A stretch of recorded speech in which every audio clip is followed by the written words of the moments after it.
Hi, welcome back to Investor Insights from the Gold Coast. I'd like to give an update on what's been happening the past couple of days. I wasn't able to make any videos yesterday because I got injured at the gym. Long story short, not happy. The ADP report on Wednesday night was above consensus estimates of 180,000. They produced 200,000. How that affects the non-farm payrolls, heaven knows. They're expecting a strong number tonight. And I'm going to be shooting a live video of the non-farm data release points. The GDP release on Wednesday night was, according to the financial commentators, spectacular.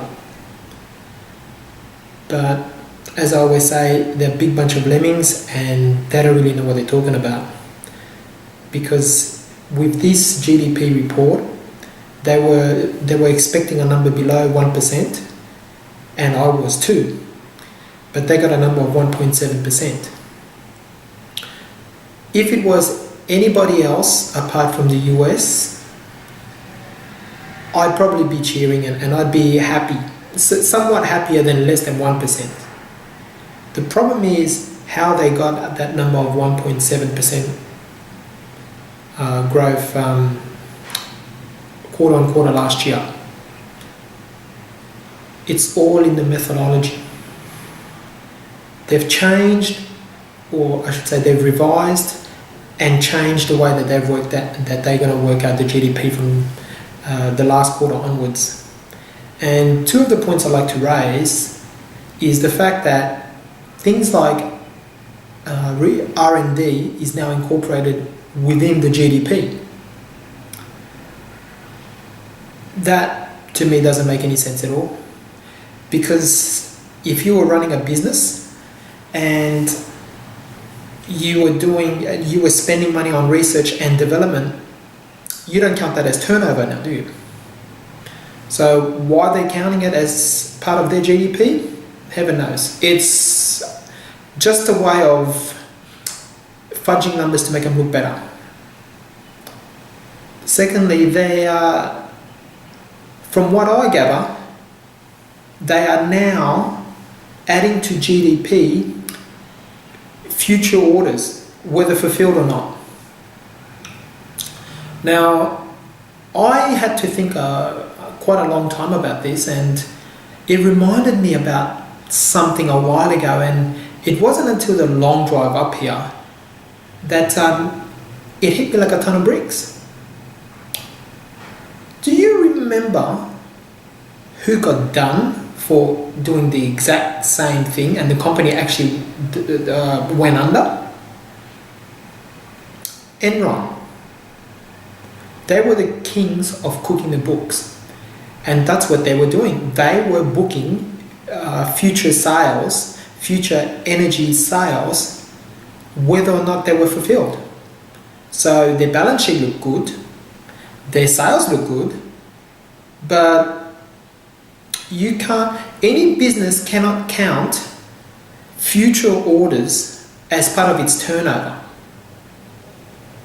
There's no business that I know out there, and I've run a few, that in which you can actually say, right, person A has promised me 10 grand worth of business, so I'm going to put that as part of my turnover. Now, if person A decides to not do business with me, I've already counted that business ahead of time. So my turnover is going to look great, but I haven't done anything. That's a dangerous game. I mean, Enron went under. Enron, at its peak of its powers, was number 7 on the S&P in terms of it was either market capitalization, or I think it was in terms of stated earnings or future earnings, whatever it was. They were the 7th largest company in the S&P 500. And they got busted for cooking their books, and the stock went to naught. Now, the US government is doing the same thing. But I suppose if you're the person or the people that make up the rules, it's okay. But that GDP report was absolute rubbish. The American economy is in a paralyzed state. There was some employment numbers that came out last night. Weekly claims were the lowest in 5 years. Yeah, that's true. That's because people have just had their privileges terminated. They just can't collect anymore. Or these people who are looking for work have just given up. So the Fed, the government, wants people to think that everything is okay, but things are not okay.